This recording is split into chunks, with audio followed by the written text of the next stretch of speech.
À partir de l'année 2026, la loi introduit une nouvelle forme de contrôle fiscal qui n'a jamais existé en RDC. Il s'agit de la vérification de la situation fiscale personnelle d'ensemble des taux redevables de l'impôt sur les revenus des personnes physiques, IRPP, qui va commencer à s'appliquer en RDC à partir de 2026.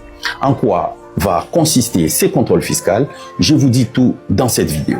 Bonjour à tous, je m'appelle Cédric Moussiwa, je suis juriste et fiscaliste.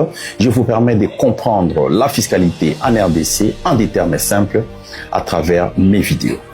C'est quoi la vérification de la situation fiscale personnelle d'ensemble?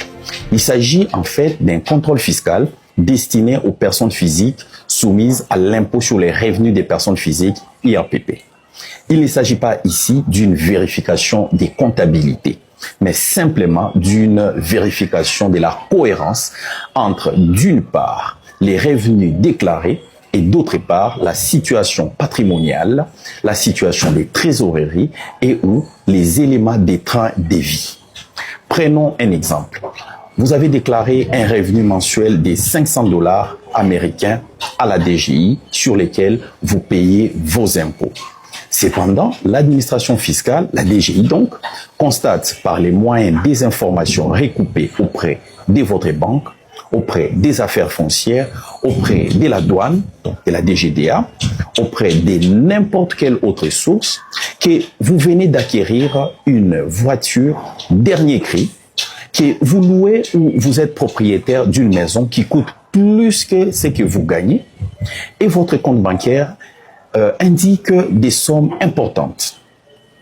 Vous voyagez à l'occasion de vos vacances à Dubaï, où vous publiez des photos sur les réseaux sociaux montrant une vie luxueuse au-delà du revenu que vous avez déclaré ou celui déclaré par votre employeur.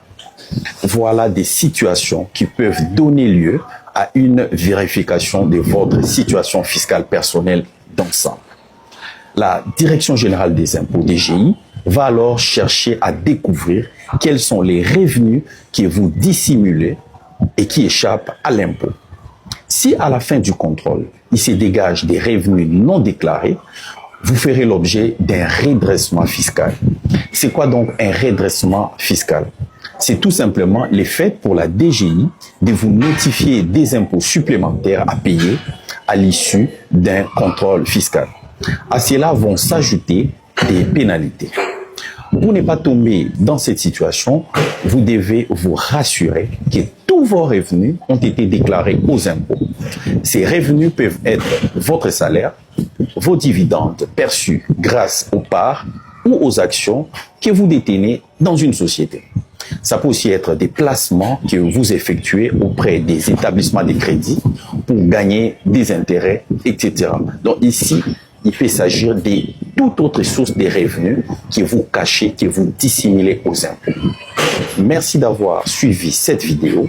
Si vous voulez avoir ce genre de contenu, n'hésitez pas à vous abonner, à partager mes vidéos dans tous vos réseaux sociaux afin que tout le monde, tous les Congolais, soient au courant de leurs obligations fiscales.